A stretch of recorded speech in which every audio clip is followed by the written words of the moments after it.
All right, let's dive into the life of Maqbool Butt.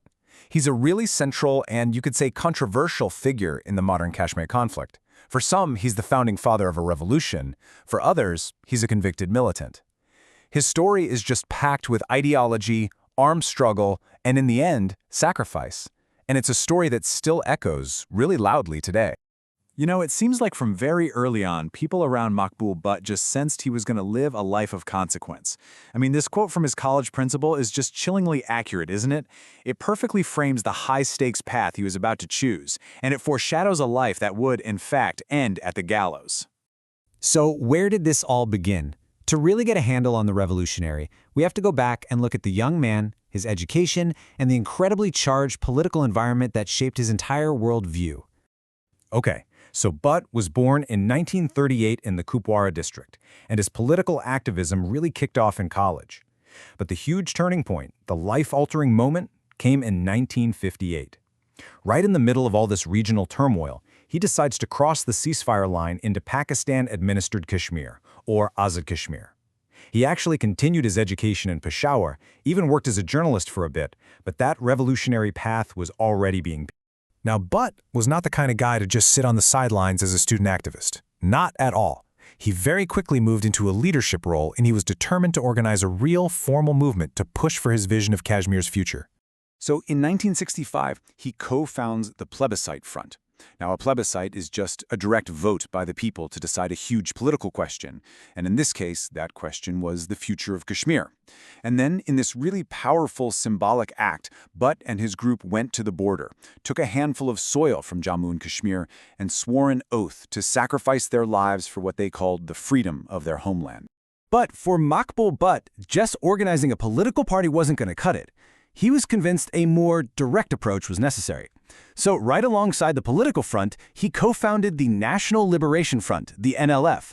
And as the source material lays it out, this was an armed wing created for the specific purpose of training young Kashmiris for an armed struggle against Indian forces.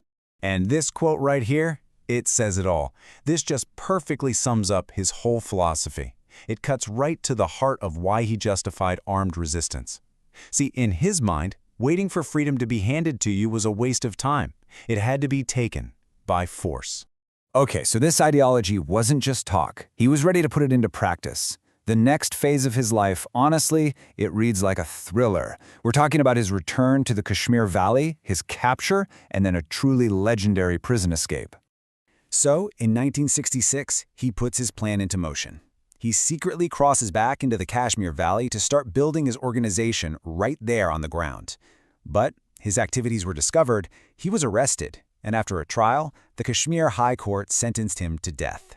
But Maqbool Butt was completely defiant. I mean, when the judge read out the death sentence, his reported response was this incredible line: "The rope has not yet been made that can serve as a noose for Maqbool Butt."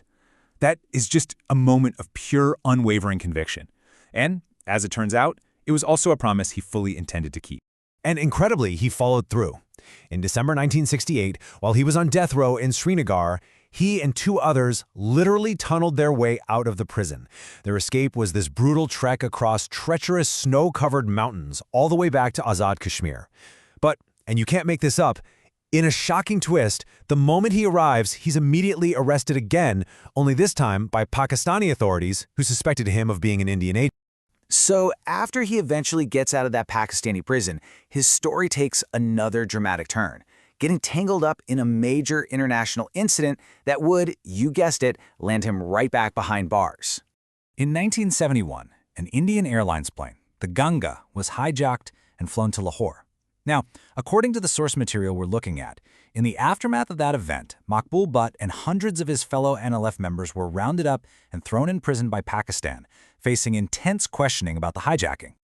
After another period of imprisonment and then his release in Pakistan, Butt gets ready for one final, fateful return to the valley. This would be the last chapter of his life. So in 1976, he crosses the line of control one last time. It didn't take long for him to be identified and arrested, and this time there was no need for a new trial. They just reactivated the old death sentence from 1968, and he was moved to Tihar jail in Delhi to await his fate. He was on death row for years, and then in February 1984, everything just exploded with shocking speed. First, an Indian diplomat in the UK, Ravindra Matre, is kidnapped by a group called the Kashmir Liberation Army. Their one and only demand, release Maqbool Butt. The Indian government flatly refused. Tragically, Matre was killed. And India's response was swift and final. Just 5 days later, on February 11th, the government announced it was carrying out Butt's execution, and they did. Maqbool Butt was hanged in Tihar jail. And in a decision that remains a huge point of contention to this day, his body was never returned to his family. Instead, he was buried right there inside the jail premises. So the man was gone, but his story was far from over. His death didn't mark an end. For many, it marked the beginning of a powerful and, well, a deeply contested legacy that continues to shape the conflict in Kashmir. And his legacy is really a battlefield of its own. On one hand, the official state view is crystal clear. He was a militant, convicted in a court of law, and lawfully executed. But then you have a completely different view, held by many within Kashmir, including the sources for this explainer, who see him as shaheed-e-azam, or the great martyr.